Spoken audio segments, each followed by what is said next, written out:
دیکھیں بچہ جب پیدا ہو تو سب سے پہلے خوشی منانی چاہیے، لڑکی ہو یا لڑکا ہو اس سے کوئی فرق نہیں پڑتا، دونوں میں خوشی منانی چاہیے، چاہے وہ 11واں بچہ پیدا ہو رہا ہو یا 12واں، کیونکہ ہمارے یہاں یہ ہوتا ہے فیملی پلاننگ کے نظریات سے ہم ڈس گئے ہیں، تو اب ہم سمجھتے ہیں کہ 2 بچے ہی اچھے، تیسرا ہوگا تو رونے کا مقام ہے یا چوتھا ہوگا تو رونے کا مقام ہے۔ نہ نہ نہ نہ، اللہ میاں نے قرآن مجید میں فرمایا یَهَبُ لِمَن يَشَاءُ إِنَاثًا وَيَهَبُ لِمَن يَشَاءُ الذُّكُورَ، جس کو چاہتا ہوں بیٹیاں گفٹ میں دیتا ہوں، جس کو چاہتا ہوں بیٹے گفٹ دیتا ہوں، تو گفٹ پہ خوشی ہوتی ہے، چاہے گفٹ جتنے بھی آ جائیں نا خوش ہوتا ہے۔ کبھی آپ نے دولہا کو دیکھا ولیمے میں اس کو لوگ لفافوں پہ لفافے لا کے دے رہے ہوں، اور وہ 20ویں لفافے کے بعد کہ ابے یہ کیا ہو گیا یار، اتنے لفافے اتنے پیسے، تو وہ ظاہر ہے دولہا اس کا مطلب پاگل ہے۔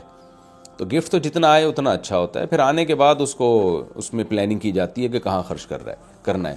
تو بچوں کی پلاننگ پہلے سے نہیں کی جاتی، یہ شریعت کے خلاف ہے۔ پیدا ہونے کے بعد ان کی پلاننگ کرنی ہے کہ اب ان کو بنانا کیا ہے، ان کی تربیت کیسے کرنی ہے۔ تو غیر مسلموں نے ہمیں الو بنا دیا، اور خود تو الو بن گئے اور اپنا معاشرت تباہ کر دیا انہوں نے۔ دیکھ لو بوڑھوں کا حال بیچاروں کا کیا ہوتا ہے، ان کے خاندان ہی بڑھ گئے سارے کے سارے بیچاروں کے، ان کو کیونکہ فطرت سے بغاوت کرتے ہیں نا۔ مذہب ہے جو آپ کو فطرت اور نیچر پہ چلاتا ہے، تو اللہ ہے نا، اللہ سے زیادہ کون جانتا ہے۔ تو اللہ کا شکر ہے مسلمانوں کے گھر آباد ہیں، ان میں خوشیاں ہیں، بیٹیاں ہیں، بہو ہیں، داماد ہیں، ساس سسر، بھتیجے بھانجے، چچے مامے، یہ مسلمانوں میں الحمدللہ یہ خوشیاں ہیں الحمدللہ۔ غیر مسلموں کا تو پروگرام ہی بڑھ گیا بیچاروں کا، نسلیں روک روک کے بربادی ہو گئے، محبتیں ہی ختم ہو گئیں ان کے یہاں۔ تو سب سے پہلی بات یہ کہ جتنے بھی بچے پیدا ہوں اللہ کی دین ہے۔ ہاں پیدا ہونے کے بعد ان کو ایسے ہی چھوڑ نہیں دینا برساتی مینڈکوں کی طرح، ان کو پھر پلاننگ کرنی ہے کہ کیا ان کو کیسے تربیت کرنی ہے، کیا بنانا ہے۔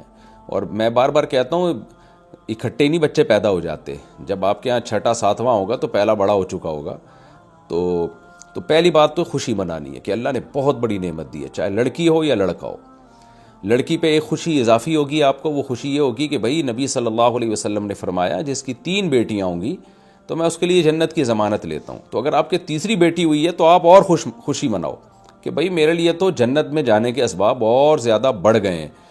تو کیونکہ 3 بیٹیوں کو پالنے پر بڑا اجر ہے، 3 بہنوں کو پالنے پر بھی بڑا اجر ہے۔ تو یہ تو میرے لیے اور زیادہ جو ہے نا، ہمارے کس کے اعمال اس قابل ہیں کہ ہم جنت میں جائیں؟ تو اللہ نے بیٹیاں دے کے اور ہمیں جنت کے اور قریب کر گیا ہے۔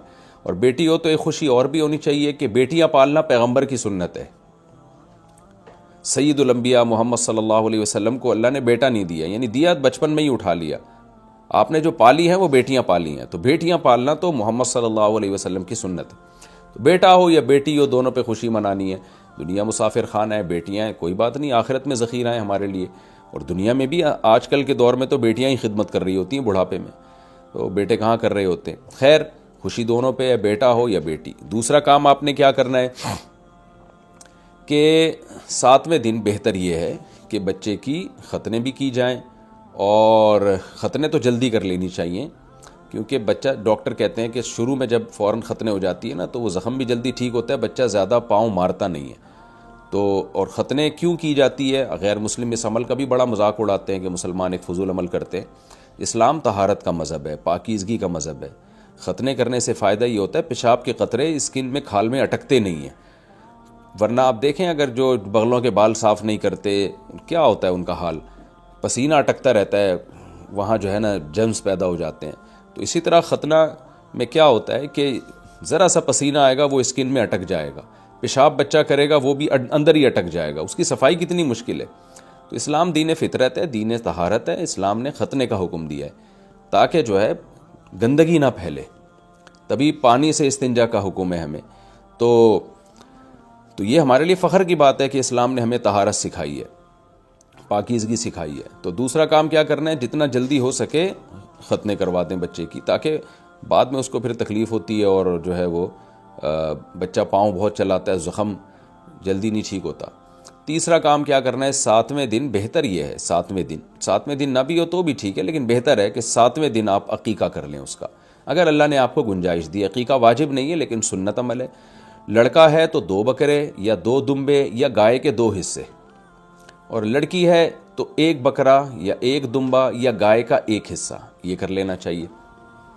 بقرعید میں آپ نے گائے میں حصہ ڈالا تو اس میں بھی عقیقہ کر سکتے ہیں آپ۔ تو یعنی ایک حصہ قربانی کا ہو گیا اور ایک حصہ عقیقے کا ہو گیا، یا لڑکا ہے تو 2 حصے عقیقے کے ہو گئے، تو قربانی کی گائے میں بھی عقیقہ ہو سکتا ہے۔ تو آپ نے کیا کیا، 7ویں دن یا نہیں ہوا تو 8ویں دن کر لیں یا 14ویں دن کر لیں، بہتر ہے کہ 7ویں دن ہو۔ 7ویں دن آپ نے کیا کیا بھائی، 2 بکرے کاٹ لیا آپ نے۔ پھر اس کا کیا کیا آپ نے، اچھا اسی 7ویں دن میں آپ بچے کے سر بھی منڈوا لیں، اس طرح پھیر دیں، اس کے سر کے اوپر صفائی ہو جائے گی۔ اور بہتر ہی ہے کہ جتنا